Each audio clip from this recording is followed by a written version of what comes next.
श्री कृष्णा श्री कृष्णा श्री कृष्णा श्री कृष्णा। गुरुर्ब्रह्मा गुरुर्विष्णु गुरुर्देवो महेश्वरः गुरु साक्षात् परं ब्रह्म तस्मै श्री गुरवे नमः। तस्मै श्री गुरवे नमः। तो मैं तुमको पैसे दे दूंगा, दूसरा स्टैंड खरीद के ले आना। ये दरिद्री महाराज कल मेरे से पैसे ले लेना, दूसरा स्टैंड खरीद के लाना। अभी रहने दो, अभी चले जाओ।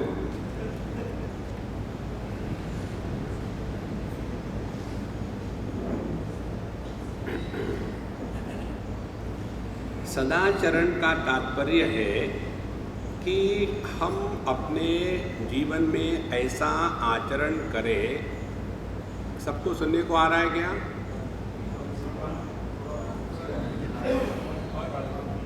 अब इसको हो गया स्पॉन्डिलोसिस में क्या करें? इसी को कहा कि कल इसको मत रखो, लेकिन मानते नहीं। तो हमारा आचरण ऐसा रहे कि हमारे माध्यम से प्रभु प्रकट हो रहे हैं और यही जीवन की परिपूर्णता है। हमको भगवान का दर्शन होना चाहिए। क्या करोगे दर्शन होकर के? ध्रुव जी को भगवान का दर्शन हुआ था, देखो, और उसके पश्चात उनको पृथ्वी का राज्य मिला। उनका जो सौतेला भाई था उत्तम, उसको किसी निषादों ने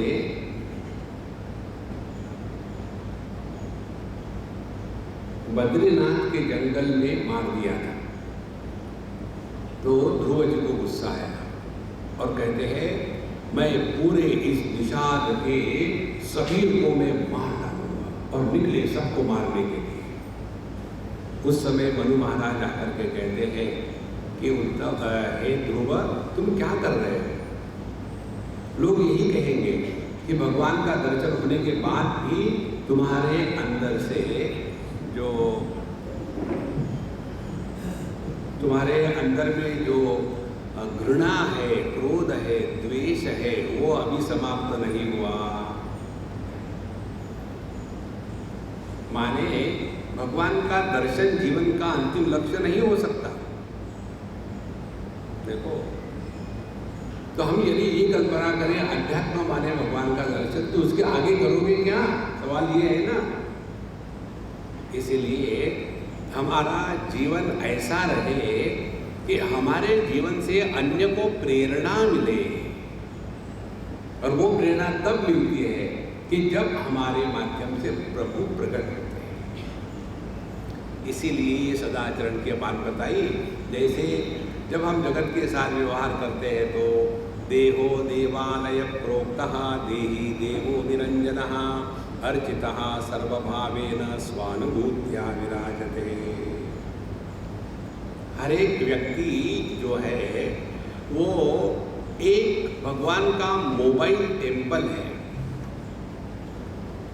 और जैसे मंदिर के शिखर को देख करके हमको भगवान का स्मरण होता है, उसी प्रकार से यदि हम ये धारणा रखें कि ये जगत में सभी के सभी प्रभु के ही तो भिन्न भिन्न अंग है, भिन्न भिन्न अभिव्यक्तियाँ है।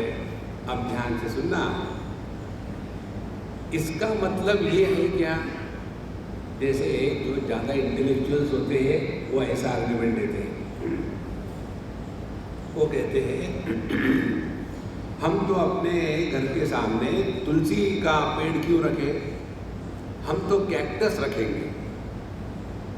क्या सब में भगवान है ना, तो कैक्टस में नहीं है? इसको कहते हैं परवर्टेड थिंकिंग। देखो, इसीलिए यदि आपको समझो अपने पिताजी का इंट्रोडक्शन कर देना हो तो क्या करेंगे आप? ऐसा कर सकते हैं क्या कि ये सज्जन मेरे माँ के हस्बैंड है तो सच, झूठ थोड़ी है, लेकिन ये कोई बोलने का तरीका होता है। इसी प्रकार से जब हमारे शास्त्र बताते हैं तुलसी माता पूजनीय है, तो उसके साथ परंपरा जुड़ी हुई है। नहीं तो हम तो सब में भगवान देखते हैं और सामने से आया गधा और गधे को कहा, हे गधे मैं तुमसे प्यार करता हूँ, और उसने एक लगाई जोर से किक, फिर कह दिया अरे गधे तू कौन सा भगवान है। देखो व्यवहार में संतुलन चाहिए। अर्चितः सर्वभावेन स्वानुभूत्या विराजते। हमारे शास्त्रों में भगवान के भिन्न भिन्न रूप बताए हैं। हमारे जो कमेंट्री है ना इसमें सब विस्तार से दिया है। एक अम्मा थी, अब नहीं रही, वो ऑस्ट्रेलिया की, वो मुझे फ़ोन करके एक बार उसने कहा कि स्वामी जी मैंने वेदांत इतने सालों तक पढ़ा, लेकिन आखिर में जाकर के एक बाइबल जैसा क्रिश्चियन रखता है अपने हाथ में घर में, वैसा मैं आपका ये सदाचार पुस्तक हमेशा साथ में रखूँ।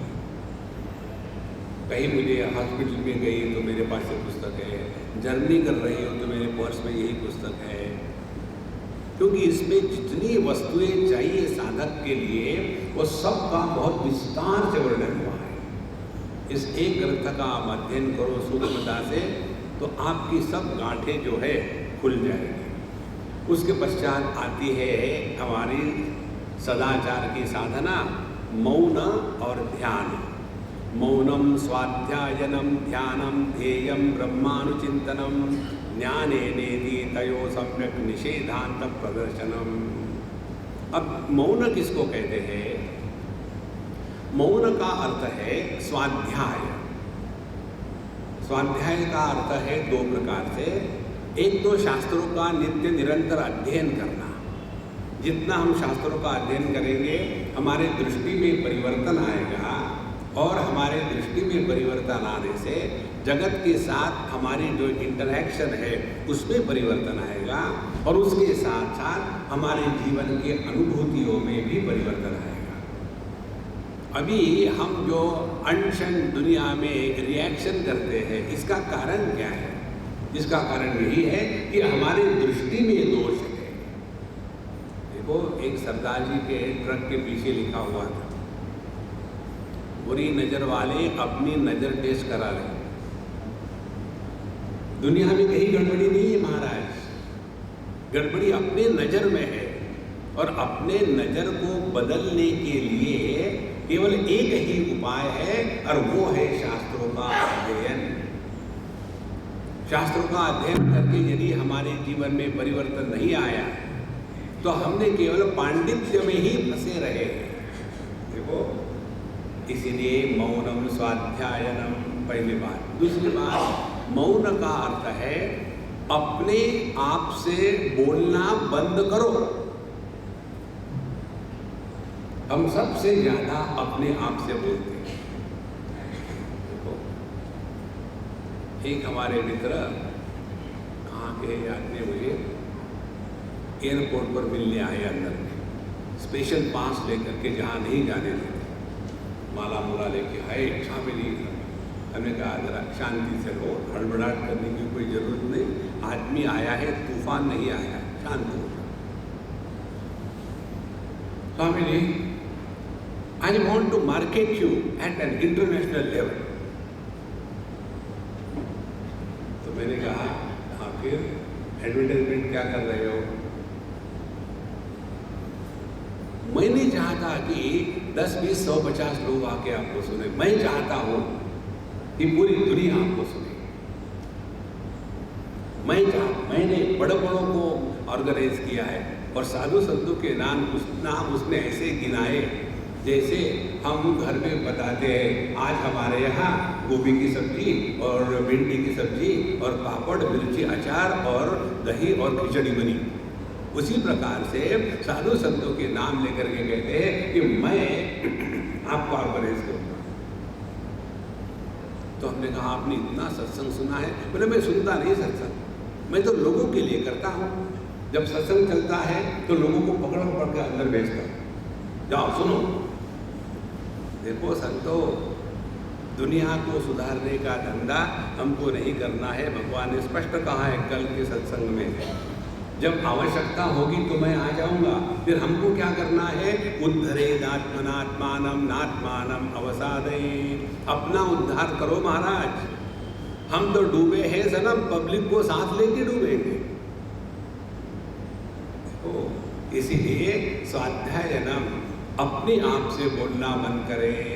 अपना मन कहीं विक्षेपित तो नहीं है, अपने मन में कहीं घृणा तो नहीं है, अपने मन में कहीं दुख तो नहीं है, कहीं आलस्य तो नहीं है, कहीं हमको बैठे बैठे सत्संग में नींद तो नहीं आती।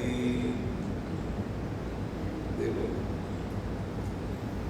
इधर हमको ध्यान देना है। इसको कहते हैं मौन।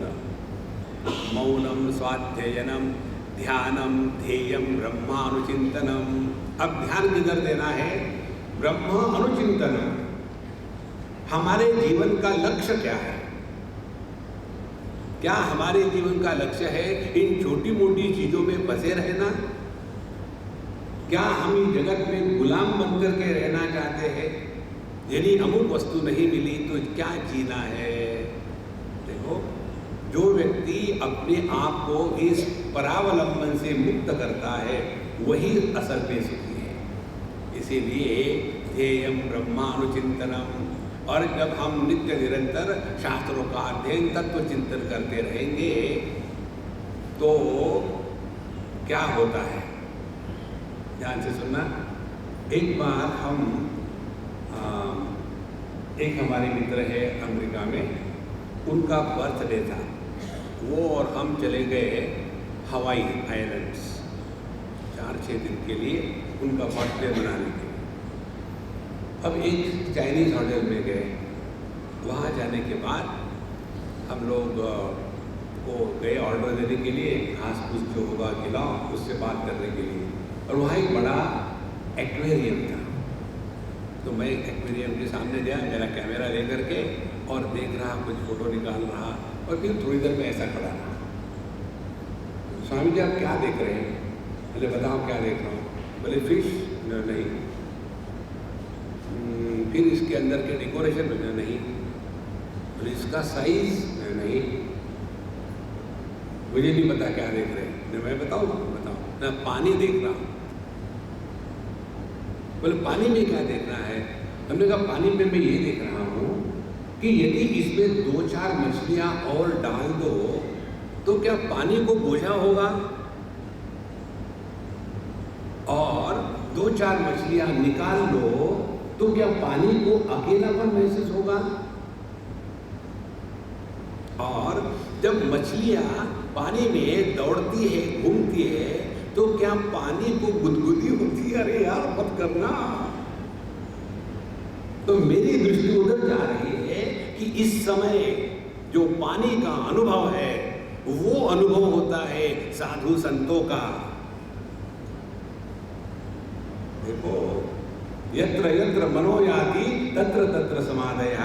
जगत का एक एक अनुभव परमात्मा को प्रकट करता है, लेकिन हमारी दृष्टि फिश में लगी हुई है।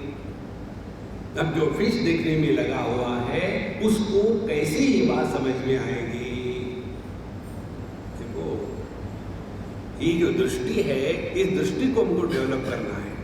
दूसरा उदाहरण है, समुद्र का ही है। हम ऑस्ट्रेलिया में थे, केन्स में। वहाँ कोरल्स काफ़ी है समुद्र के बेड पर, ज़्यादा गहरा नहीं, 20-25 फुट गहरा होगा। बढ़िया दिन था और सूर्य का प्रकाश तेज था।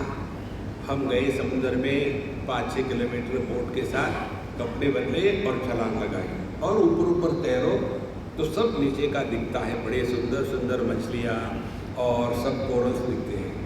लेकिन ऊपर रहने से जो लहरें हैं पानी की, वो परेशान करती है। तो हमने कहा यार ये बकवास है।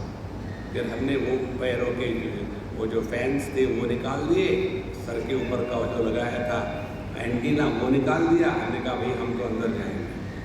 फिर हम अंदर गए पानी के 10-15 फीट। वहाँ जाने के बाद दूसरी बात हमको पता चली। जब हम बाहर आए, हमारे मित्र के स्वामी जो ऊपर में और नीचे में क्या फर्क पड़ा आपको? हमने कहा देखो, पानी समुद्र के ऊपर में रहो तो लहरें आपको परेशान करेगी, और उसी समुद्र के थोड़े डीप चले जाओ तो वहां एक भी लहर नहीं होती। इसी प्रकार से अपने मन के ऊपर के स्तर पर रहो तो ये संसार है, उसी मन के अंदर में गोता लगाओ तो केवल परमात्मा है। देखो सर, हम तो केवल मेरी मेरी में रह रहे हैं। इसने ऐसा कहा, उसने वैसा किया, ये ऐसा है, वो वैसा है। ये कहते हैं ध्यान का अभ्यास। और हमारे लिए ध्यान का अभ्यास क्या है? हम बैठेंगे एकदम कलेक्टिवली, बाबा जी बैठे हैं, सब लोग बैठे हैं, आप पहले स्विच ऑफ करो और आंखें बंद करो और शांत हो जाओ। फिर क्या हो रहा है? Silent collective suffering. कोई बोल भी नहीं सकता, अंदर में तूफान चल रहे हैं। एक ने मुझे पूछा, स्वामी जी ये मेडिटेशन के समय स्विच ऑफ क्यों करना चाहते हैं? हमने कहा हमने कभी नहीं किया। मेडिटेशन कोई गलत कार्य है क्या कि अंधेरे में करना चाहिए? खुल्लम खुल्ला मेडिटेशन करो। लोग क्यों कहते हैं? उनको कुछ हमको नहीं पता। बोले आपका क्या ख्याल है? और हमारा ख्याल तो ऐसा है कि अंधेरे में मेडिटेशन करो तो शिष्य भी सो सकता है, गुरु भी सो सकता है, ताकि झंझट ही नहीं। देखो संतो, यह अध्यात्म नहीं है। तो कहते हैं मौनम स्वाध्यायनम ध्यानम ध्येयम ब्रह्मानुचिंतनम ज्ञाने नेति तयो सम्यक निषेधांतम प्रदर्शनम। अब ये सभी प्रकार के प्रयत्नों का, सभी प्रकार के ज्ञान का जब अभाव हो जाता है तो सभी ज्ञान अज्ञान को प्रकाशित करने वाला जो एक तत्व है वह प्रकट हो जाता है। इस प्रकार से मौन और ध्यान की बातें बताई। उसके पश्चात आगे कहते हैं कि अब हमको सदाचार में खाने की भी बात आती है। अब खाने की बात लेकर के बड़ी परेशानी है। एक तो कहते हैं सात्विक खाना चाहिए, दूसरा कहते हैं राजसिक खाना नहीं चाहिए, तीसरा कहते हैं तामसिक नहीं खाना चाहिए। एक खाने के चक्कर में टाइम बर्बाद मत करो। कई लोग जो होते हैं घास प्रिय, इतने घास प्रिय होते हैं, हम तो हमारे घर में केवल नेचुरोपैथी का खाना खाते हैं, घास उगाते हैं, जैसे भैंस जाती है जंगल में, हम जाते हैं घर में खाए जाते हैं। लोग क्या खाते हैं इस पर हमारा ध्यान न हो। ये जो वेजिटेरियन लोग होते हैं ना, नॉन वेजिटेरियन लोगों के प्रति उनके मन में बड़ी घृणा होती है। अरे भैया आपको नहीं खाना तो मत खाओ, दूसरा खा रहा तो आपको क्यों परेशानी हो रही? आप तो परेशानी तब हो जब वो आपकी उंगली तोड़ के गाजर के जैसे खाना चाहेगा, तब ठीक है। देखो तो खाने का क्या अर्थ है? यहाँ बताते हैं अतीता नागत किंचिन न स्मरामि न चिंतये राग द्वेष विना प्राप्तम पुंजाम्यत्र शुभाशुभम। अब खाने की बात। पहले अतीत जो हमारा भूतकाल है, न स्मरामि, मैं अपने भूतकाल को खींच करके वर्तमान में नहीं लाता हूँ। आगामी जो आने वाला है भविष्य, न चिंतये, उसके बारे में मैं चिंता नहीं करता हूँ। वर्तमान में जो आ जाता है शुभ अशुभ, भुंजामी, मैं उसको एक्सेप्ट करता हूं। देखो इन तीनों का तात्पर्य क्या हो गया? एक ही, हमने रिएक्शन करना बंद कर दिया। हम लोग मिर्ची खाएंगे और कहेंगे बहुत तीखी है। अब मिर्ची मीठी होती है क्या? गुजराती के यहाँ जाएंगे और वो कहेंगे कि स्वामी जी हम दाल नहीं खा रहे, तो मैं उनको कहता हूँ देखो स्वीट डिश में आखिरी में खाता हूँ। गुजरातियों की दाल में इतनी मिठाई होती है कि आपको स्वीट डिश लेने की जरूरत नहीं।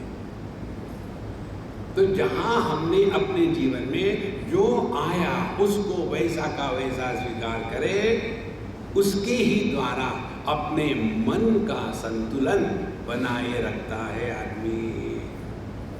तो क्या हो गया भोजन की प्रक्रिया? हम केवल मुख से ही अन्न नहीं खाते, हम आँखों से रूप रंग का सेवन करते हैं, कानों से शब्दों का सेवन करते हैं, अपने घ्राणेंद्रिय से गंध का सेवन करते हैं। तो ये दुनिया के साथ हमारा नित्य निरंतर आहार विहार चल रहा है। ध्यान यहाँ रखना है कि जगत के साथ आहार विहार करते समय अपने मन का संतुलन बना है या नहीं बना है, इधर हमको ध्यान देना है। इसीलिए पूरी सदाचार की जो साधना है वो यही पूरी हो जाती है। उदाहरण के लिए कि हमें व्यवहार जगत में ऐसा करना है कि जिसके द्वारा हृदयस्थ परमात्मा प्रकट हो गए, और उसके पश्चात हम जगत में व्यवहार करते समय अपने अंतःकरण को गंदा न करें, अपने मन को खराब न करें। बहुत आवश्यक बात है महाराज। इसीलिए जिसने ये संपूर्ण आध्यात्मिक साधना करी है, देखो भगवत गीता के 13वें अध्याय में ये विषय आता है। वहाँ भगवान कहते हैं कि हे अर्जुन, मैं तुमको क्षेत्र और क्षेत्रज्ञ के बारे में सब बताऊंगा। पहले क्षेत्र के बारे में बताते हैं। महाभूतान्यहंकारो बुद्धिरव्यक्तमेव च, जितने भी उसके विकार है प्रकृति की वो सब बता दिए। जब ये क्षेत्रज्ञ परमात्मा तत्व इसका वर्णन करने की बात आती है, उस समय भगवान डायरेक्टली शुरू नहीं करते। पहले 20 ज्ञान की साधना बताते हैं। अमानित्व, अदम्मित्व, अहिंसा, क्षांतिरार्जवम, आचार्योपासनम, शौचम, स्थैर्यम, आत्मविनिग्रह। तो ये 20 प्रकार की साधना होने के पश्चात फिर भगवान कहते हैं स्नेयम यत्तत् प्रवक्ष्यामि यज्ञात्वामृतम अश्नुते अनादि मत् परम ब्रह्म न तत्सत् न असत् उच्यते।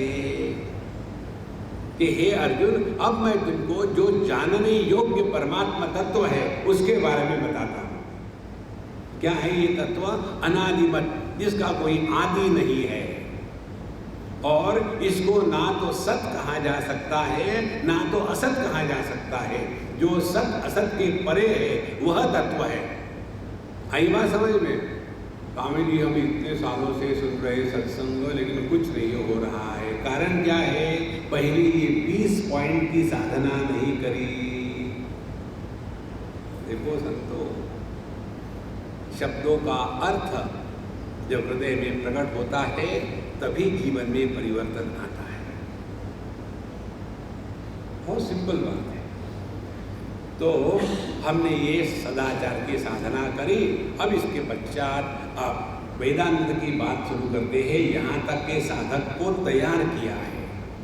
हमने उस दिन भी आपको बताया था, अध्यात्म के मार्ग में कोटा सिस्टम नहीं है। गवर्नमेंट में लगा लो कोटा सिस्टम, अध्यात्म में नहीं है कोटा। अध्यात्म में कौन सा कोटा मांगते हैं हम लोग? स्वामी जी, हम तो ठीक है सन्यासी, आपको तो ठीक है, लेकिन हम तो गृहस्थ हैं ना, हमको कैसे संभव है? माने गृहस्थों के लिए रिजर्वेशन होना चाहिए, और बाबा जी जो छोड़ छाड़ करके धक्के खा रहे हैं उनको नहीं मिलना चाहिए। देखो संतो, जिस देश में ये प्रक्रिया जारी है वो देश उन लोगों का सत्यानाश कर रहा है। जो वीकलिंग है उसको सपोर्ट करो और आत्मसम्मान से निर्भर करो। एक बहुत बड़े संत हो गए पांडुरंग शास्त्री आठवले, आपने नाम सुना होगा। और जो गुजरात के बॉर्डर पे समुद्र के किनारे ये जो मछुआरे और जो काम करने वाले लोग थे, उन लोगों ने स्वयं होकर के गवर्नमेंट से फ्री शिप लेना त्याग दिया। बोले हमको भीख नहीं चाहिए, हम तो मेहनत करके खाएंगे। नहीं तो हर जगह हमको रिजर्वेशन, हमको रिजर्वेशन।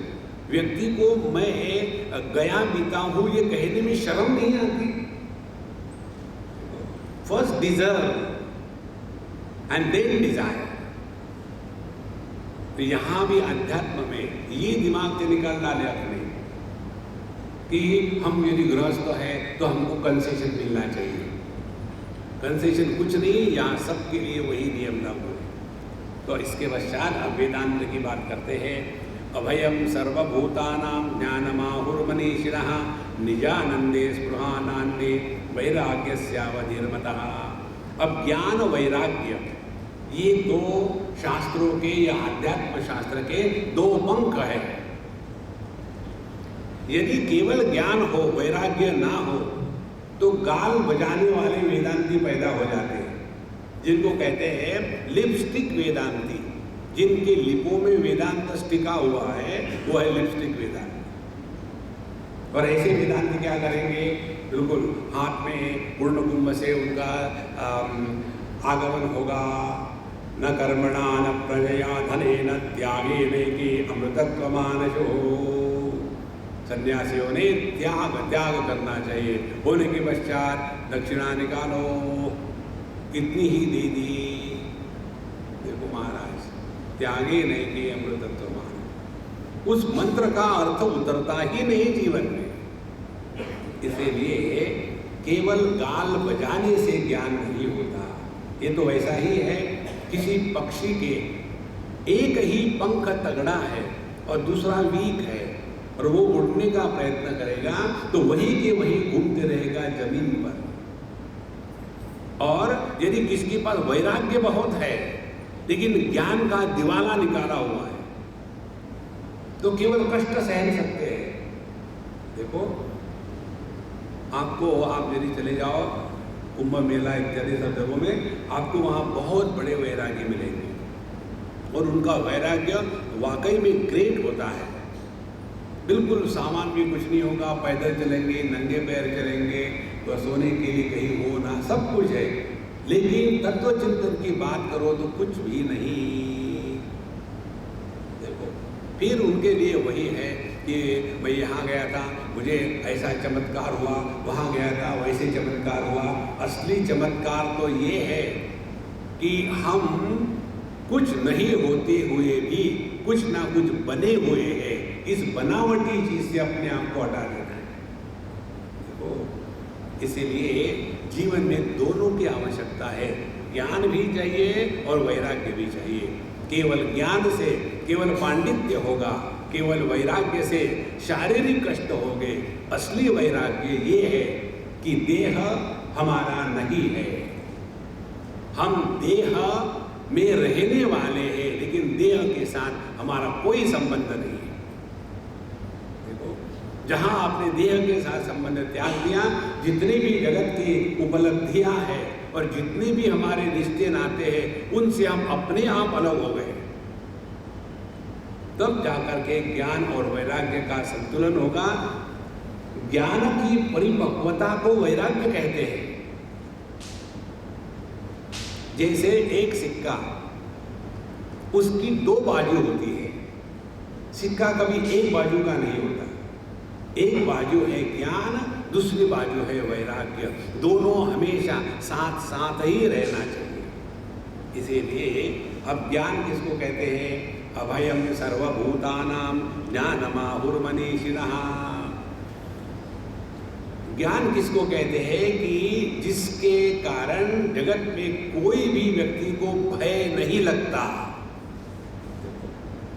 हमको भय किससे लगता है? द्वितीया त्वयि भयम भवति, उपनिषद कहती है। जहां अन्य की प्रतीति हो वही डर लगता है। जब कोई अन्य है ही नहीं, सब अपने ही है। देखो एक बार हम कहीं गए थे, एक बड़े महात्मा जी हमको कहते, स्वामी जी आप तो बहुत मस्त मौला है, वो सब ठीक है, लेकिन अपने लिए कुछ एक आध कुटिया, एक आध आश्रम बना लेना चाहिए। तो मैंने कहा प्रभु ये आश्रम किसका है? महाराज ये तो आपका है। तो फिर मैं क्यों बनाऊं? देखो ये तो केवल कहने की बातें हैं कि ये आपका है। इस दुनिया में ना कुछ अपना था ना कुछ अपना है। इसीलिए ज्ञान ये है कि यदि इस दुनिया में राम आए उनकी अयोध्या गायब, कृष्ण आए उनकी द्वारका गायब, और हम यहाँ दुनिया घड़ी कर रहे किस लिए? देखो महाराज, यदि हमारा ज्ञान दृढ़ होगा तो जगत के प्रति वैराग्य स्वाभाविक होगा। कैसे? सपने में जो हमको लॉटरी का टिकट मिला था वो मिथ्या था, वो सच नहीं था। ये जब हमको जागृत अवस्था में आके पता चलता है, उस समय हम ये कहते हैं कि इनकम टैक्स डिपार्टमेंट को कि मुझे 40 करोड़ मिले थे, उसका मुझे टैक्स देना है। उस पैसे की हम जिक्र भी नहीं करेंगे क्योंकि उसमें सत्यत्व बुद्धि खत्म हो गई है। ध्यान से सुनना, वैराग्य किसको कहते हैं? द्वेष नहीं। एक बार हम भावनगर में गए थे, गुजरात, और किसी जगह हमको बुलाया, स्वामी जी शाम को 5 बजे सत्संग में है, आप आना करके। हम गए, 5 बजे पहुंच गए, हम टाइम से पहुंच गए, और वहाँ कुछ भी नहीं था, 2-4 लोग बैठे हुए थे। हमने कहा भाई क्या हो गया? बोले स्वामी जी असल में जो आप बैठो तो सही। हम बैठ गए। असल में क्या है, सत्संग तो 6 बजे से है, हमने आपको 5 बजे इसलिए बुलाया ताकि आपके साथ कुछ गपशप हो जाए। हमने कहा बहुत बढ़िया, बड़े इंटेलिजेंट हो यार। फिर मैंने कहा ये बाहर होंडा किसकी है? तो स्वामी जी मेरी है। अरे मुझे दिखाओ, मुझे एक पर्टिकुलर चीज़ देखती है होंडा में। आप लोग बैठे रहो, मैं 1 मिनट देख के आता हूँ, तो चाबी लेके चलना। हम गए, अरे खोलो गाड़ी, बैठे, मैंने लगाओ पेन, हमने भी लगाया, और चला के दिखाओ तुमको कैसे चलनी आती है। वो निकल गया। हमने कहा नज़दीक का कोई मंदिर हो तो वहाँ ले चलो। और ये पब्लिक जो हमको बेवकूफ़ बना रही थी, बेवकूफ़ बन के बैठी। उसके बाद एक छोटा सा मंदिर था शिव जी का। शाम का समय हम गए खड़े, हमारे पीछे सूर्य भगवान, सामने शिव भोले बाबा। तो हमारी परछाई जो थी वो डायरेक्ट शिवलिंग पर पड़ी। तो क्या हम ये कहेंगे, जैसा कहते हैं ना, तुमसे तुम्हारी तस्वीर बड़ी अच्छी है, उसी प्रकार से हमसे हमारी परछाई बड़ी भाग्यवान है कि जो डायरेक्टली शिवलिंग का स्पर्श कर रही है, और हम तो बाहर ही खड़े खड़े रहे। दर्शन कर लिया, बाहर निकले, और जब आंगन में घूम रहे थे हम, वही सूर्य वही, परछाई वैसी ही। और जब हम खड़े थे, उधर से एक कुत्ता आया, कुत्ता नहीं डॉगी आया। कुत्ता ये शब्द मनुष्य के लिए रखा गया।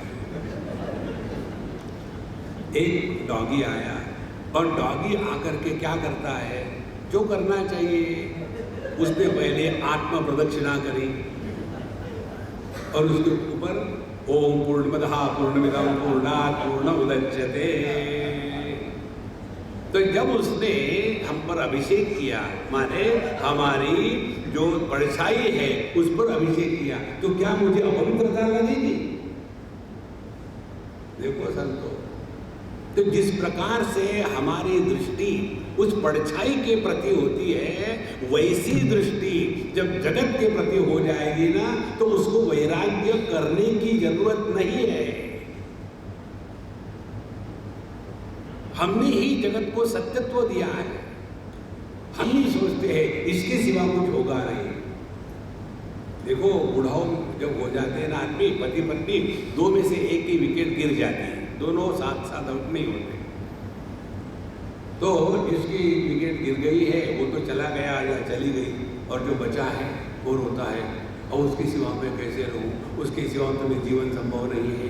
1-2 दिन का तमाशा हो जाता है, उसके बाद मरने का नाम नहीं लेते। बिल्कुल बैटिंग चल रही है, 70 not out, 80 not out, 90 not out, तो बाकी सब फील्डर बोल रहे अरे आउट तो हो जा, नहीं अभी तो सेंचुरी कर रही है। देखो महाराज, यहाँ कोई किसी के कारण नहीं जीता है, ये तो अपने मन की भ्रांति है। जिस दिन ये बात समझ में आएगी ना, तब देखो जीवन का आनंद। फिर आप ही जगत में खूब धूम धड़ाके से जियो, लेकिन जगत की एक भी वस्तु, व्यक्ति, परिस्थिति, देश, काल आप पर कोई प्रभाव नहीं डालेगा। उसको कहते हैं जीवन मुक्ति का आनंद, और वो उसी को आ सकता है जिसके जीवन में ज्ञान और वैराग्य इनकी प्रतिष्ठा हो गई है। अभयम सर्वभूतानां ज्ञानमाहुर्मनीषिणः। आगे कहते हैं निजानंदे स्पृहा नान्ये वैराग्यस्यावधिर्मतः। और वैराग्य से अवधि, वैराग्य की पराकाष्ठा क्या है? निजानंदे स्पृहा। हमको दुनिया से खुशी नहीं चाहिए, हम तो यहाँ खुशी बांटने के लिए आए। देखो महाराज, एक बालक ने मुझे पूछा, स्वामी जी हमारे अंदर में हम भी है और आप कहते भगवान भी है, तो हम 2 in 1 है क्या? हमने कहा तो कैसे पता चले कि कौन काम कर रहा है? हमने कहा जरा मुझे समझाओ, तुम क्या कहना चाहते हो? बोले स्वामी जी समझो, मैंने आकर के एक आपको चाटा मारा, और ऐसे कहा मैंने थोड़ी मारा, अंदर जो भगवान बैठा है उसने मारा। दुर्योधन यही कहता था, जानामि धर्मम न च मे प्रवृत्ति, जानामि अधर्मम न च मे निवृत्ति, केनापि देवेन हृदि स्थितेन यथा नियुक्तोऽस्मि तथा करोमि। मैं जानता हूँ ठीक क्या है, फिर भी मेरी उसमें प्रवृत्ति नहीं होती। मैं ये भी जानता हूँ गलत क्या है, फिर भी मेरी उसमें प्रवृत्ति होती है। मुझे लगता है मेरे हृदय में बैठने वाला जो देव है, भगवान है, वो मुझे गलत कार्य करवा रहा है। तो बताओ हम कैसे जाने कि हम हमारे माध्यम से कौन प्रकट हो रहा है, हम या भगवान?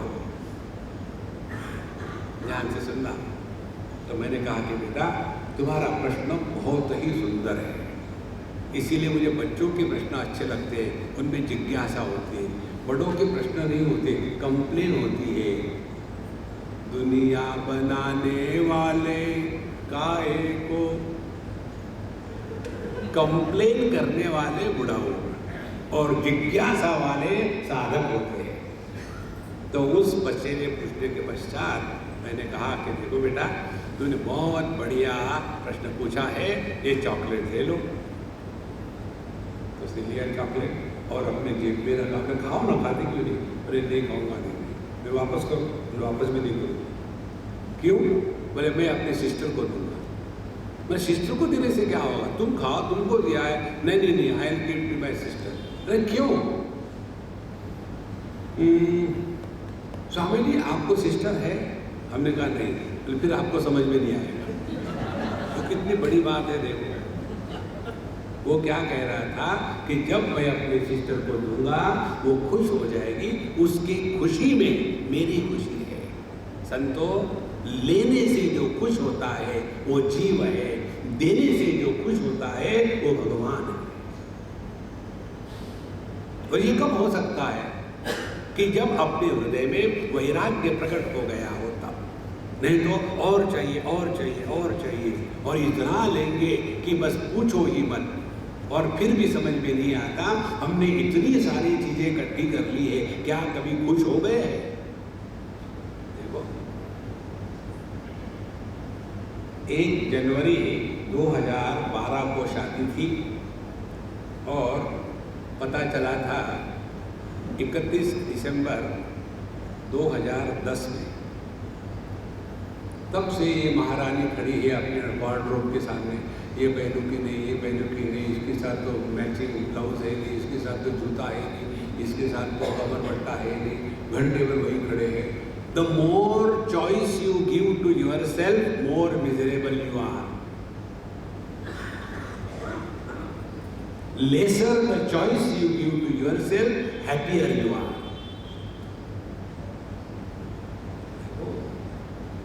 जीवन में कोई भी चॉइस ना रखो, देही विधि राखे राम, देही विधि रही।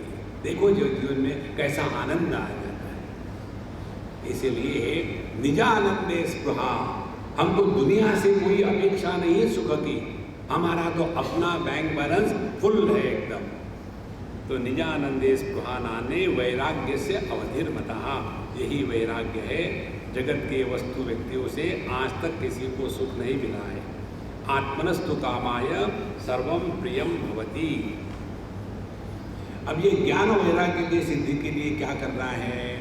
उपनिषद में आता है, तद्विज्ञानार्थं गुरुमेवाभिगच्छेत् समिक् पाणिः श्रोत्रियं ब्रह्मनिष्ठम्। इस तत्व को जानने के लिए आचार्य के पास, गुरु जी के पास चले जावे। कौन से गुरु जी? श्रोत्रियम ब्रह्मनिष्ठम, जिन्होंने शास्त्रों का अध्ययन किया है और केवल वो गाल बजाने वाले नहीं है, उस ब्रह्म तत्व में जिनकी निष्ठा है, ऐसे आचार्य के पास जाकर के क्या करना है? वेदांत श्रवणम कुर्यात् मननम च उपपत्तिभिः योगेनाभ्यसनम नित्यम ततो दर्शनमात्मनः। और ये पूरी स्कीम जो है अध्यात्म की यहाँ दी है। पहली बात, वेदांत श्रवणम कुर्यात्। 3 स्थितियाँ होती है। पहली बात, हमको मालूम नहीं को निकालने के लिए सत्संग में जाकर के वेदांत शास्त्र का श्रवण करना चाहिए। पहली बात, हमको मालूम है लेकिन हमको बड़े संशय है मन में, तो संशयों के निराकरण के लिए जो सुना है उस पर अब हमको मनन करना है। और उसके पश्चात ये सुबह में आधा घंटा, शाम को आधा घंटा और बाकी घूमते फिरते रहना ऐसे नहीं होता। आध्यात्मिक साधना पार्ट टाइम प्रोफेशन नहीं है, इट इज फुल टाइम प्रीऑक्युपेशन। हमारी साधना कैसी है मालूम है? एक महामाया थी, डॉक्टर के पास गई और बड़ी गोल थी, एकदम राउंड फिगर। डॉक्टर साहब, मुझे मेरा वजन कम करना है, क्या खाऊं मैं बताओ? देखो, क्या नहीं खाऊं ये नहीं खाऊं, मोटू ऐसे ही होते। तो डॉक्टर साहब मुझे वजन कम करना है, क्या खाऊं बताओ? तो डॉक्टर साहब ने कहा ऐसा है, उन्होंने पूरा डाइट लिख दिया, ये खाया करो और 2 महीने के बाद मिलना और दुगनी हो गया सुबह। तो डॉक्टर साहब कहते कैसे संभव है? मेरे तो मेरा विश्वास ही नहीं होता, बताओ तुमने क्या किया? बोले डॉक्टर साहब आपने जो बताया ना खाने के लिए, वो मेरा नित्य का खाने के बाद में उसको खाती थी। तो हो गया सत्यानाश। इसी प्रकार से हम लोग साधना करते हैं, 2 मिनट की साधना और उसके पश्चात धूम धड़ाका, उससे नहीं होता महाराज। साधना माने सावधानी से जीना। एक भी कदम गलत गया तो सत्यानाश। एरोनॉटिक्स में परफेक्शन की डेफिनेशन आती है। कितना परफेक्शन चाहिए? 6 sigma perfection. You cannot afford even micromillimetre difference, it has to be 6 sigma perfection. इसी प्रकार से अध्यात्म में भी ऐसा नहीं हमने इतने सालों तक भगवान का नाम लिया, कुछ हुआ नहीं और बीच में हाँ जरा घूम घाम के आए, गड़बड़ी करी थी लेकिन फिर आ गए, क्यों नहीं हो रहा? हाँ, नो वे। देखो, एक व्यक्ति एक स्टेप पर चढ़ा और नीचे गिर गया तो कोई ज्यादा चोट नहीं लगेगी। यदि 100 स्टेप पर चढ़ा और वहां से गिरा तो सिंधी पैदा होगा। आपको मालूम है कि सिंधियों के नाम कैसे होते हैं? 3 सिंधी निकले 20 मंजिली इमारत पर चढ़ने के लिए। चढ़ते चढ़ते पहले सिंधी ने पहले फ्लोर पर जाकर के देखा और गिर गया। तो गिरने के बाद जोर से आवाज आई थड़, उसका नाम हो गया तड़ानी। फिर दूसरे 2 बचे, वो चले ऊपर गए। ऊपर जाने के बाद 5वीं मंजिल से देखा तो उन्होंने जाकर के दूसरा सिंधी गिर गया और उसके हाथ पैर टूट गए, वो हो गया कृपलानी, ही बिकेम कृपल। तीसरा सिंधी गया अकेला 15वीं फ्लोर पर और देखा वो भी वहां से गिर गया और जोर से गिरा और मर गया। मर जाने देखो, इस प्रकार से अपने जीवन में प्रारंभिक अवस्था में गड़बड़ी करो तो चल जाती है। जैसे जैसे अंतःकरण शुद्ध होने लग जाता है, जैसे देखो ना, अपने कपड़े साफ हो तो थोड़ा भी दाग हो तो एकदम दिख पड़ता है। और ये जो अपने मोटर के गैरेज में काम करने वाले बच्चे होते हैं, ट्रक के नीचे जा कर के, उनके कपड़ों पर दाग दिखते ही नहीं, क्योंकि दागों की सिवा दूसरा कुछ है ही नहीं वहां। इसीलिए यह जो साधना है, पहले वेदांत का श्रवण करे, मननं च उपपत्ति भी। और मनन करने की प्रक्रिया क्या है? मनन करने की प्रक्रिया ये है, जो शास्त्रों में बताया है वो किस तरह से संभव है। यह विधेयात्मक विचार की जो धारा है उसको कहते हैं मनन। हमारी बात उल्टी होती है, ये कैसे संभव है? किसको भगवान दिख सकते हैं क्या? ऐसा जिसके मन में आया वो किसको दिखे ना दिखे, इसको कभी नहीं दिखेंगे। इसीलिए मनन यह पॉजिटिव अप्रोच है, निगेटिव अप्रोच नहीं है। हमारे शंकराचार्य भगवान कहते हैं, शास्त्रस्य गुरुवाक्यस्य सत्य बुद्ध्यावधारणा सा श्रद्धा कथिता सद्भिः यया वस्तु उपलभ्यते। शास्त्रों में और आचार्य ने जो हमको बताया है किस प्रकार से वो ठीक है, ऐसा जो पॉजिटिव अप्रोच है उसको कहते हैं श्रद्धा, और इसी के द्वारा तत्व की उपलब्धि होती है, अन्यथा नहीं। इस प्रक्रिया को मनन कहा गया है। आगे कहते हैं उसके पश्चात योगेन अभ्यसनम। अब उसके बाद हमको योगाभ्यास करना है। अब ध्यान से सुनना, योगाभ्यास माने ट्विस्टिंग द बॉडी नहीं। हम सभी के सभी कन्हैया लाल के भगत हैं, तो उन्हीं की परिभाषा हम लेंगे योग के लिए। योग की परिभाषा भगवान कृष्ण के अनुसार क्या है? तम विद्या दुख संयोग वियोगम योग संहितम स निश्चयेन योक्तव्यः योगः अनिर्विण्ण चेतसा। जीवन में दुख आने के बाद दुखी होने से इनकार करना, इसको कहते हैं योग। हम लोग योगाभ्यास के नाम पर उल्टी सीधी बात कर लेते हैं और दुख का निर्माण करते हैं।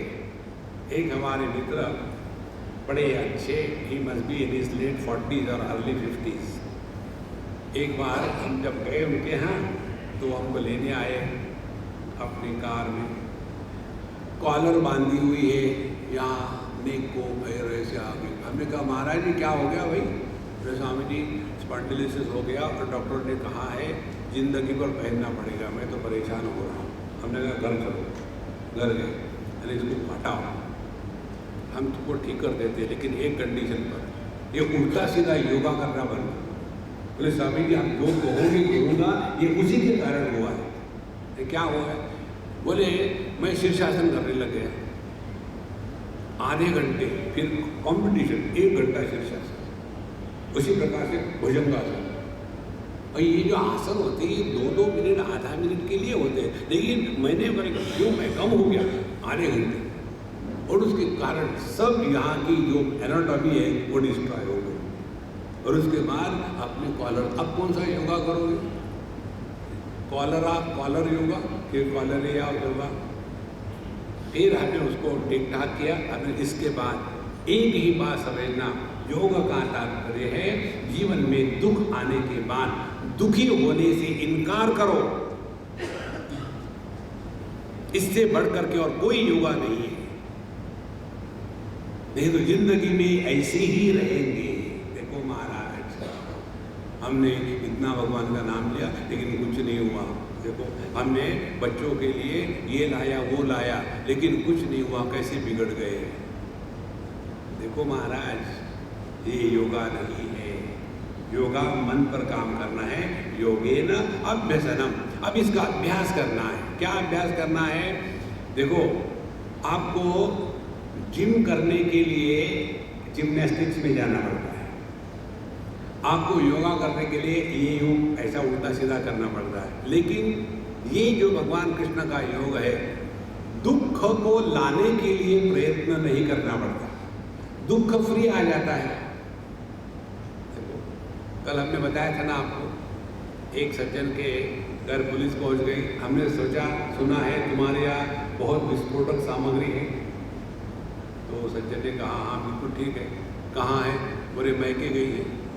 अब ये विस्फोटक सामग्री घर में हो और फिर भी विस्फोट ना होने दे, यही होगा। उसके लिए कुछ करना नहीं है हमको। देखो, तो इस प्रकार से योगेन अभ्यसनं नित्यम ततो दर्शनम आत्मनः, तभी जाकर के तत्व का दर्शन होता है। अन्यथा इसी में खुश रहोगे कि हम तो बाबा जीव है, पिछले जन्म में ये किया था, ये जन्म में ऐसा है, अगले जन्म में ऐसा है। ये जो जन्म मरण, पिछला जन्म, ये जन्म, अगला जन्म, ये समझाने की प्रक्रिया है, ये सत्य नहीं है। ध्यान से सुनना। आपको कोई एग्जामिनेशन में दे दिया प्रश्न, 4 बर्तन है, एक में 5 किलो दूध है, दूसरे में 10, तीसरे में 15, चौथे में 20 किलो। पहले बर्तन का जो दूध है उसमें 5% फैट है, दूसरे में 6%, तीसरे में 7%, चौथे में 8%। इन सब दूधों को मिक्स किया तो कितना एवरेज फैट परसेंटेज होगा? तो आप क्या करोगे? You will start, suppose the average fat percentage is X%, ऐसा ही शुरू करेंगे ना। उसके बाद आपने कहा suppose the average fat percentage is 8%, और आपने अपना पर्चा सबमिट कर दिया, आपको मार्क मिलेंगे। You have to establish the value of X। इसी प्रकार से जब हमको बताते हैं कि देखो तुम्हारे पिछले पूरे जन्म के कारण तुमको अच्छा पूरा हो रहा है, अब इसमें हमने क्या समझ लिया, फिर हम कौन है? हम सोल है। अब सोल का अर्थ क्या है? Can you establish the value of soul? What do you mean by soul? जीव किसको कहते हैं? क्या ये केवल शब्द मात्र है? तो जब आप जीव की वैल्यू एस्टैब्लिश करोगे तब पता चलेगा जीव यह व्यक्ति नहीं है, जीव यह अभिव्यक्ति है। जैसे प्रकाश बल्ब में, ये व्यक्ति थोड़ी है, बल्ब व्यक्ति है, उसमें का जो प्रकाश है वो बिजली की अभिव्यक्ति है। कहां गया जीव? नहीं तो पूरा जीवन इसी में चला जाएगा कि पाप है, पुण्य है, धर्म है, अधर्म है, पिछला जन्म, ये जन्म, इसी में कब तक के गोते खाओगे महाराज? योगेन अभ्यसनं नित्यम ततो दर्शनम आत्मनः। भगवद गीता के 13वें अध्याय में भगवान बताते हैं, क्षेत्रज्ञं चापि मां विद्धि सर्व क्षेत्रेषु भारत, सब में मैं ही हूं। कैसे? बिजली कहती है सभी गैजेट्स में मैं ही प्रकट हो रही हूं। तो क्या बिजली प्रकाश रूप है? क्या बिजली गति रूप है? या बिजली एम्प्लीफिकेशन रूप है? बिजली का क्या रूप है? उसका अपना कोई रूप नहीं है, वो तो रूप उस गैजेट्स का है। देखो महाराज, ततो दर्शनम आत्मनः, तब जाकर के आत्म तत्व का ठीक ठीक दर्शन होगा, नहीं तो पूरी जिंदगी भर इसी में बने रहेंगे। और इसीलिए जो हमारे शास्त्रों में तत्वमसि महावाक्य का उपदेश है, उस उपदेश को जीवन में उतारना है। तो क्या कहते हैं? शब्द शक्तेर चिंत्यत्वात् शब्दादेवा परोक्षदिः सुषुप्तो पुरुषो यद्वत् शब्दे नैवानुबुध्यते। तो जब ये बताया जाता है कि तत्वमसि महावाक्य के उपदेश से तुम्हारी जो गलत धारणा है अपने बारे में वो टूट जाएगी और अपना सत्य प्रकट होगा। ध्यान से सुनना, हम सभी के सभी केवल इन गलत धारणाओं पर जी रहे हैं। एक बार हमको कोई सज्जन खाना खाने ब्रेकफास्ट के लिए ले जा रहे हैं, मुंबई की बात है। वो गाड़ी चला रहे थे, he was driving the car, his wife was driving him, and both of them were driving me crazy. So our जनाजा was going. तो बीच में पत्नी ने पूछा, स्वामी जी कोई लोग ऐसे होते हैं कि उनको सत्संग में जाने में क्यों मजा नहीं आता? वो अच्छे होते हैं लेकिन सत्संग में कभी नहीं जाते। तो मैं बाहर की मजा देख रहा था, तो पति महाराज कहते, स्वामी जी ये आपके कंधे पर रख कर के मेरे पर बंदूक चल रही है। क्योंकि मैं इनको वहाँ आपके सत्संग में छोड़ देता हूँ कार से और फिर आगे चले जाता हूँ कॉफ़ी हाउस में, 1-1.5 घंटा न्यूज़पेपर पढ़ता हूँ, कॉफ़ी पीता हूँ और वापस आके उनको उठा के ले जाता हूँ। और ये मुझे कहती है सत्संग में आओ। तो मैंने उसको कहा, मैंने तुमको कभी कहा क्या कॉफ़ी हाउस आओ? तुम मुझे क्यों कहती हो? तुम अपनी जगह जाओ, मैं अपनी जगह जाता हूँ। इसीलिए ये कह रही है। हमने कहा ठीक है, फिर आप अपने में निपट लो, मुझे तो तुम्हारे यहाँ खाना खाना है अभी। I can't afford to displease anyone. तो बोले नहीं स्वामी जी मुझे बताओ ऐसा क्यों होता है, मुझे क्यों नहीं इसमें मजा आता है? हमने कहा देखो पहले गारंटी दो कि मुझे खिलाओगे। बोले हाँ स्वामी जी खिलाएंगे। फिर हमने उनको कहा देखो हम जो पूरा जीवन आज तक जी रहे हैं, कुछ ना कुछ धारणा पर जी रहे हैं। मैं स्त्री हूँ, मैं पुरुष हूँ, मैं देह हूँ, मैं ब्राह्मण हूँ, मैं क्षत्रिय हूँ, मैं वैश्य हूँ, मैं शूद्र हूँ, मैं हिंदू हूँ, मैं मुसलमान हूँ, मैं इंडियन हूँ, मैं अमेरिकन हूँ। इसी धारणाओं पर हम जी रहे हैं। और शास्त्र का जब अध्ययन करोगे ना तो सभी की सभी धारणाओं पर एकदम प्रहार होगा। और जब ये प्रहार होगा तब आदमी छटपटाने लगता है, ओ गॉड, इसका मतलब है मैंने पूरे जिंदगी में गलत जिया अपने आप को। और ये स्वीकार करने के लिए हिम्मत चाहिए। ये हिम्मत जिनमें नहीं होती वो डरते हैं सत्संग से। देखो महाराज, एक हमारे स्वामी जी मित्र थे, भक्ति करने वाले, हमेशा अपना भगवान की पूजा पोथी करेंगे, रोएंगे धोएंगे, अच्छी बातें करो, नथिंग रॉन्ग इन दैट। लेकिन उनके दिमाग में कीड़ा घुस गया, हमको वेदांत पढ़ना है, हमारे पास आए। हमने कहा देखो पढ़ो आप, मुझे कोई आपत्ति नहीं, लेकिन ये रोना धोना जो है ना वो तुमको परेशान करेगा। बोले नहीं, मैं एकदम डिसाइड करके आया हूँ, मुझे पढ़ना है। केनोपनिषद चल रहा था।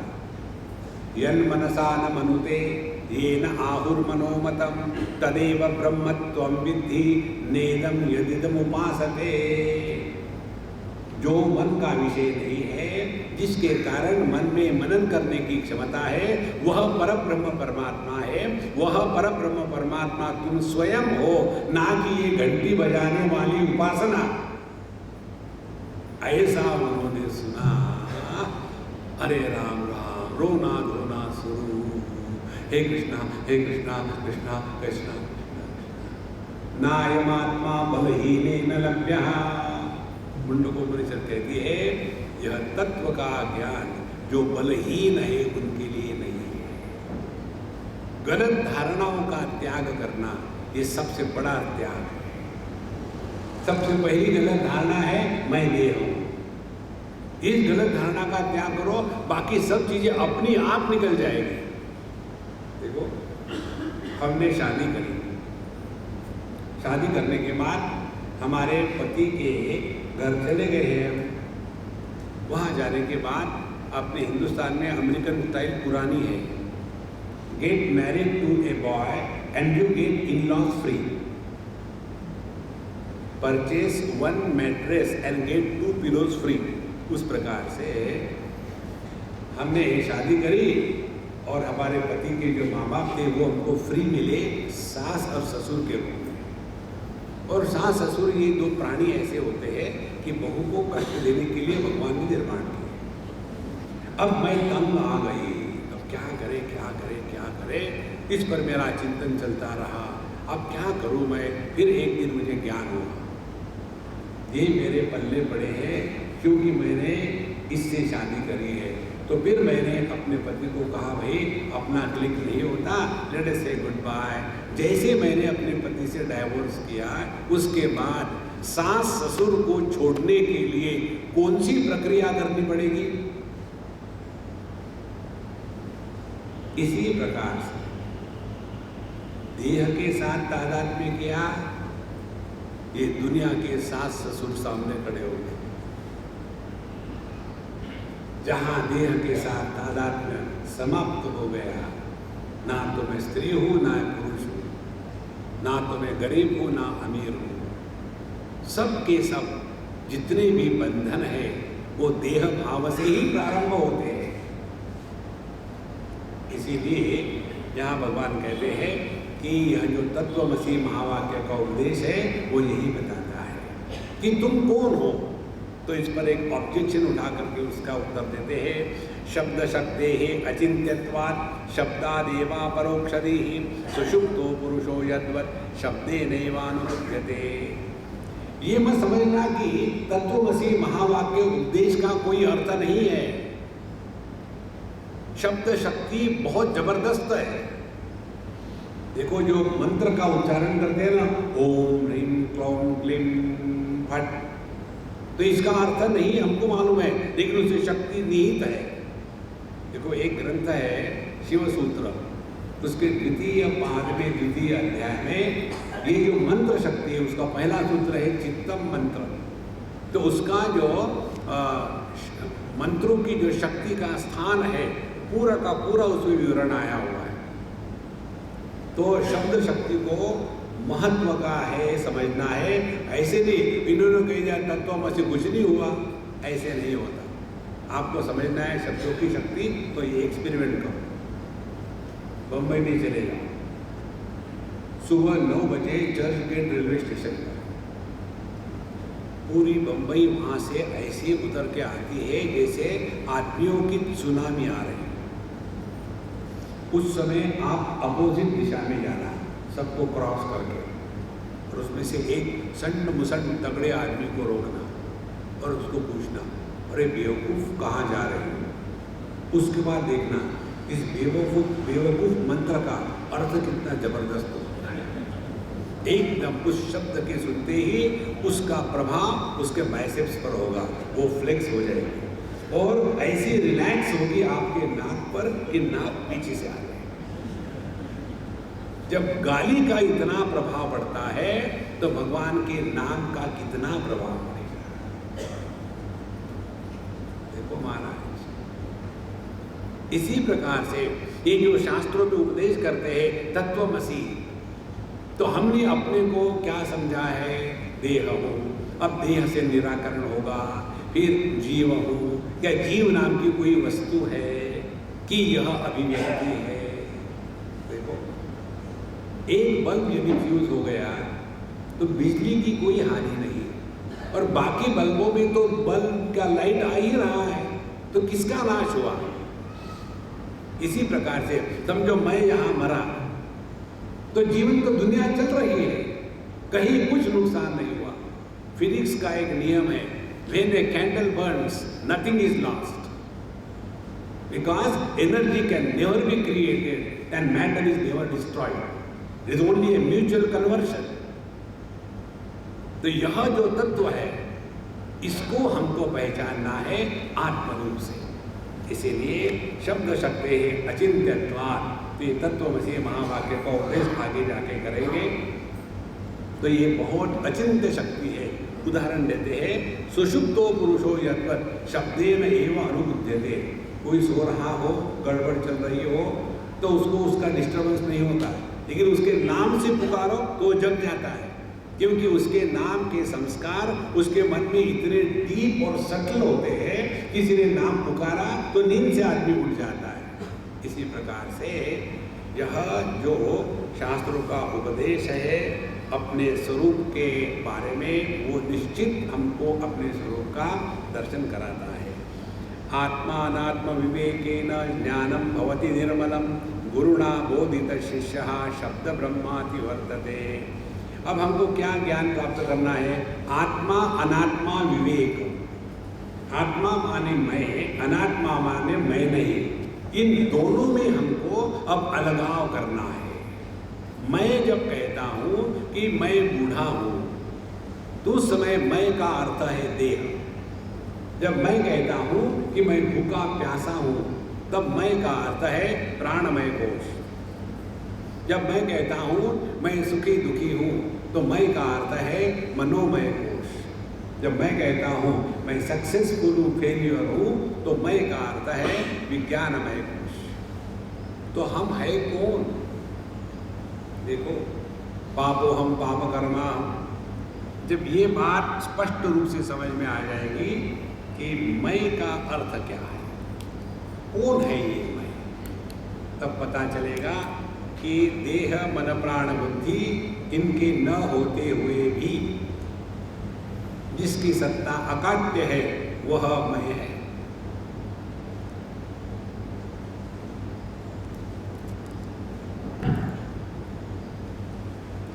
एक आपको उदाहरण देते कैसे हमारी गड़बड़ी है।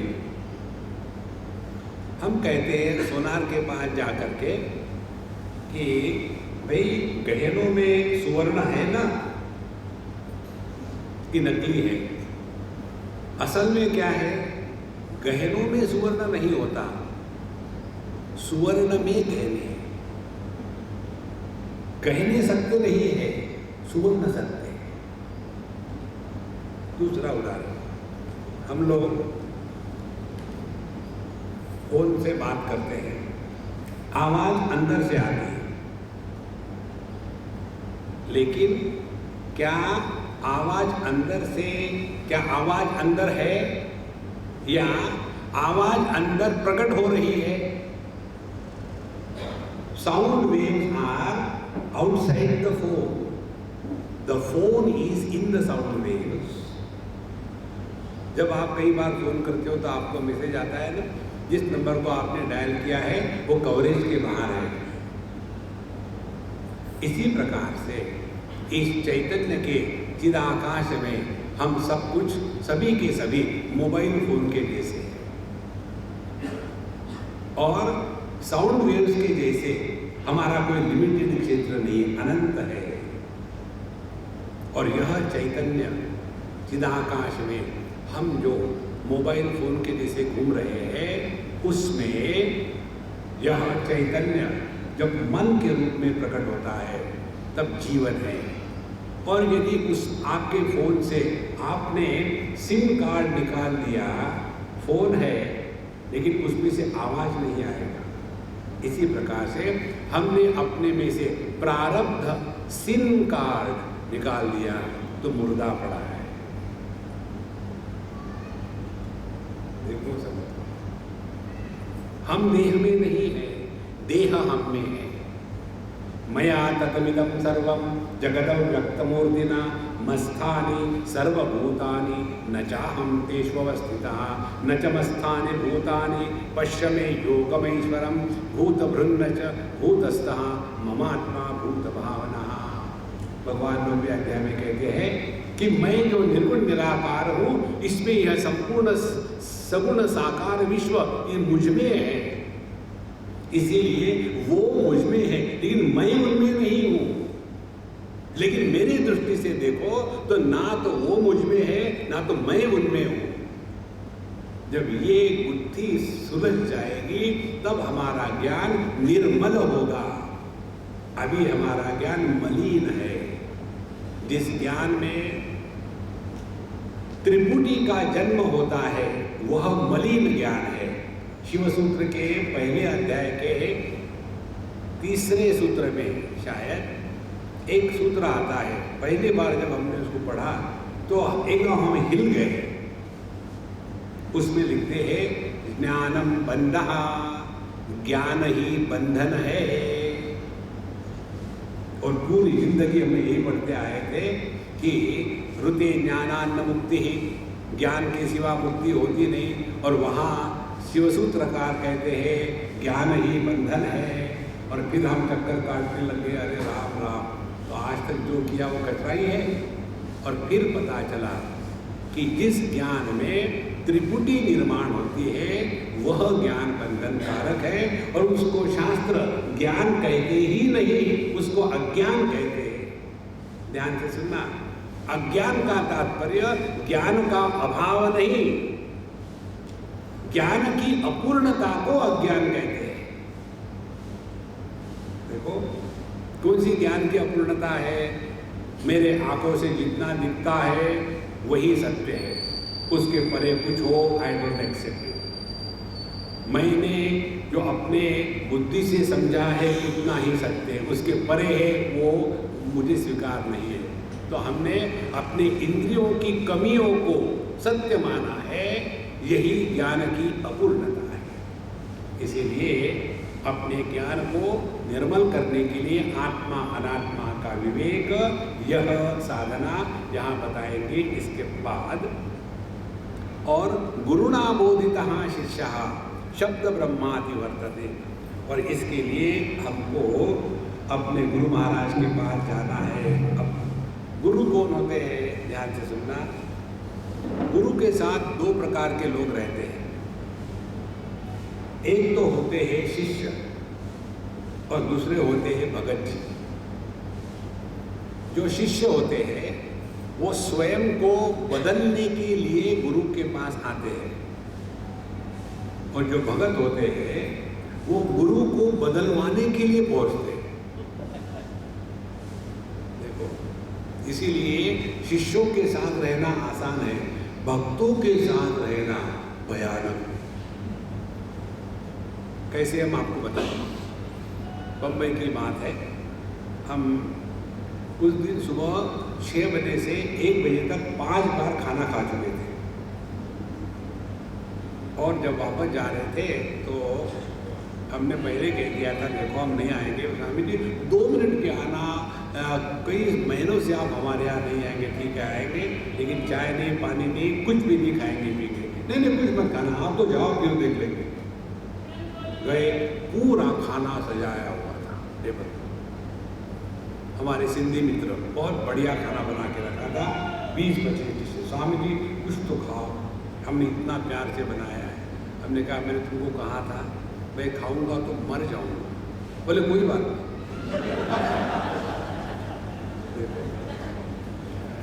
ये होते हैं भगत।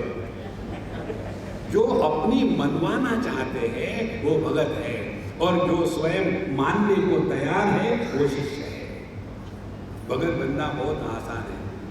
भक्तों के कारण साधु संतों की साधना होती है, और शिष्यों की साधना साधु संतों के कारण होती है। इसीलिए दोनों की आवश्यकता है। नारायण। तो गुरुना बोधिता शिष्यः शब्द ब्रह्माति वर्तते।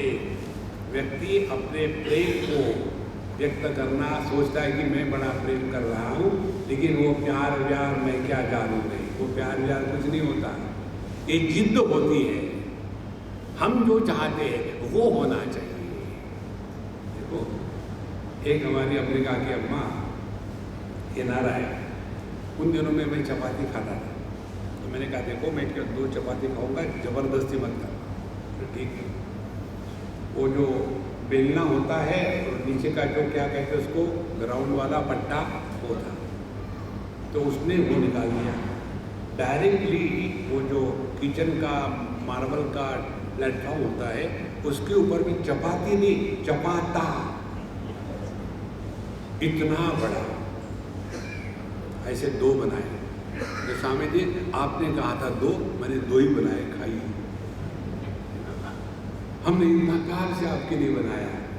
देखो, अपने जिद को हमको छोड़ देना है, और एक बार व्यक्ति को जिद्दी स्वभाव हो जाता है ना, तो फिर व्यक्ति कभी भी तत्व में आगे नहीं बढ़ सकता। अच्छा महाराज, अब हमको आत्मा अनात्मा विवेक करना है। अब बहुत सिंपल टेक्निक बताते हैं। न त्वं देहो न इंद्रियाणि न प्राणः न मनः न धी, पंचकोश। न त्वं देहो नेन्द्रियाणि न प्राणो न मनो न धी, विकारित्वात् विनाशित्वात् दृश्यत्वाच्च घटो यथा। भगवान शंकराचार्य कहते हैं, यह जैसे मेरे सामने एक घट है, बोतल है। अब ये कोई भी जो वस्तु है, घट या बोतल, इसका वर्णन क्या है? पहले इसका वर्णन बताते हैं कि यह दृश्यत्वात्, यह दृश्य पदार्थ है। दूसरी बात विकारित्वात्, इसमें विकार होते हैं और ये इसका नाश हो जाता है। तो जो दृश्य पदार्थ है जिसमें विकार होते हैं और जिसका नाश हो जाता है, वह घट मैं नहीं हूँ। ये समझ में आया क्या? इसमें कौन सा वेदांत है कि ये बोतल में नहीं हूँ? ये बताने के लिए इतनी लंबी चौड़ी बात करने की कोई जरूरत नहीं। अच्छा, अब सुनो। देह, देह पर ये 3 लक्षण होता है। दृश्यत्वात्, देह हमारे ज्ञान का विषय बनता है। फिर विकारित्वात्, पहले देह ऊपर की ओर बढ़ने लग गया, ऊपर से सीलिंग आ गया, फिर देह चौड़ा बढ़ने लग गया। विकारित्वात्, फिर एक दिन देह का नाश हो जाता है, नश्यत्वाच्च। इसीलिए यदि 3 ये गुणों वाला मटका मैं नहीं है तो ये देह मैं कैसे हो सकता है? अब इस पर चिंतन करो, आर्ग्यूमेंट में चिंतन करो। देखो महाराज, इस पर चिंतन करेंगे आप तो पता चलेगा कि बिना देह के साथ तादात्म्य होते हुए भी हमारी सत्ता अकाट्य है। देखो भगवद गीता के 2 अध्याय में भगवान कहते हैं, या निशा सर्वभूतानां तस्यां जागर्ति संयमी, यस्यां जागृति भूतानि सा निशा पश्यतो मुनेः।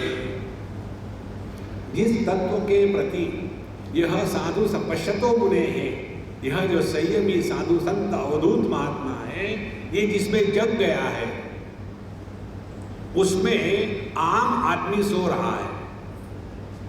और जिस द्वैत के प्रपंच में ये जो आम आदमी एकदम फंसा हुआ है, उसमें से यह ज्ञानी एकदम बाहर निकल चुका है।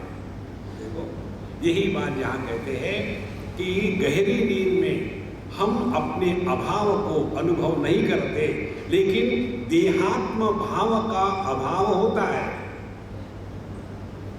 गहरी नींद में हमको कभी अनुभव नहीं आता कि मैं देह हूँ, मैं बिस्तर के ऊपर हूँ या नीचे हूँ। देखो, क्योंकि देह के साथ तादात्म्य नहीं है। तो यदि हमारी सत्ता देह के साथ तादात्म्य न होते हुए भी है तो देह निरपेक्ष हम हैं।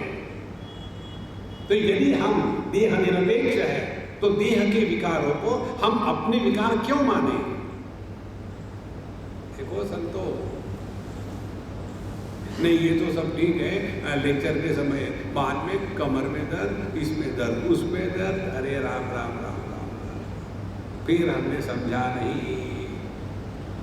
देखो जीवन में दुख आना ये एक बात है, दुखी होना दूसरी बात है। जीवन में आने वाले दुख को लेकर के हम किसी अन्य को बदनाम कर सकते हैं। मैं पति हूँ तो दुख का कारण पत्नी, मैं पत्नी हूँ तो दुख का कारण पति, मैं माँ बाप हूँ तो बच्चे मेरे दुख का कारण है, मैं बच्चा हूँ तो हिटलर के कारण दुखी। तो हम अपने दुख का कारण अन्य को बता सकते हैं, लेकिन हम सभी के सभी दुखी अपने चॉइस से होते हैं। देखो संतो, यह जो स्वातंत्र है, इस स्वातंत्र को हमको एक्सरसाइज करना है। जब हम इमिग्रेशन में जाते हैं ना, किसी भी देश में जाते समय, तो वहाँ आपको फॉर्म मिलता है, are you a member of a terrorist organisation, yes no. अब कौन बेवकूफ लिखेगा यस, नहीं, फॉर्म में होता है। फिर होता है कि are some criminal proceedings pending against you, yes no. If you tick mark yes, report. इसी प्रकार से जब हम इस दुनिया में आए ना, तब कन्हैया लाल ने एक पर्चा हमारे हाथ में पकड़वा दिया था, अनित्यम सुखम लोकम प्राप्य। अब तुम इस अनित्य दुखी संसार में प्रवेश करने वाले हो। प्रश्न पूछा गया, संसार में जाने के बाद दुखी होना चाहते हो क्या? Yes no. जिन्होंने यस टिक मार किया है वो दुखी है, और जिन्होंने नो टिक मार किया है वो दुखी हो ही नहीं सकते। Don't cooperate with the miseries.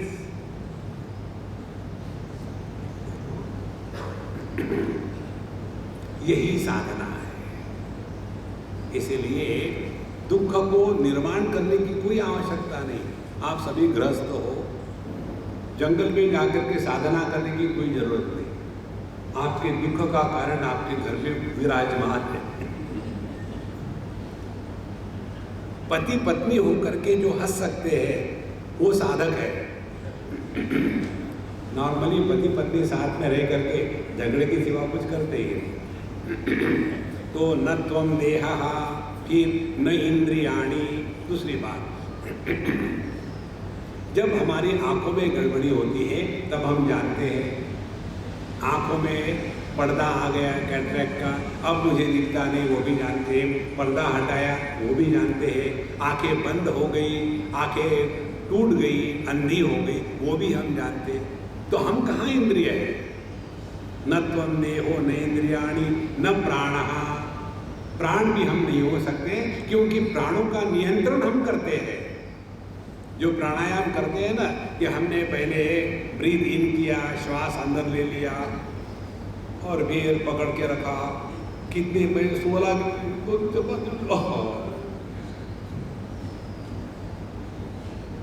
तो हम प्राणों का नियंत्रण करने वाले प्राण कैसे हो सकते हैं? न मनः, जो दुख का प्रकाशक है वो कैसे दुखी होगा? और उसी प्रकार से बुद्धि न होते हुए भी हमारी सत्ता बनी रहती है। जितना आप इसके ऊपर चिंतन करो, इसके ऊपर हमने बहुत विस्तार से लिखा है, चिंतन करो, पढ़ो, चिंतन करो। और ऐसा करते करते पता चलता है कि आज तक जो हमने जीवन जिया है, हमने केवल by the body, for the body, on everybody, इसके सिवा हमने कुछ किया ही नहीं। और जब ये पंचकोशों के परे हम चले जाएंगे तब हमारा ज्ञान क्या होगा? विशुद्धम केवलम ज्ञानम निर्विशेषम निरंजनम यदेकम परमानंदम तत्वमसि अद्वयम परम। अब यहाँ तत्वमसि महावाक्य का उपदेश है। कल सुबह फ्रेश होकर के आना, तब हम बताएंगे। अभी सबको नींद आ रही है तो अभी यही बंद करें। ओम पूर्णमदः पूर्णमिदं पूर्णात् पूर्णमुदच्यते पूर्णस्य पूर्णमादाय पूर्णमेवावशिष्यते। ओम शांति शांति शांति। हरि ओम। श्री गुरुभ्यो नमः।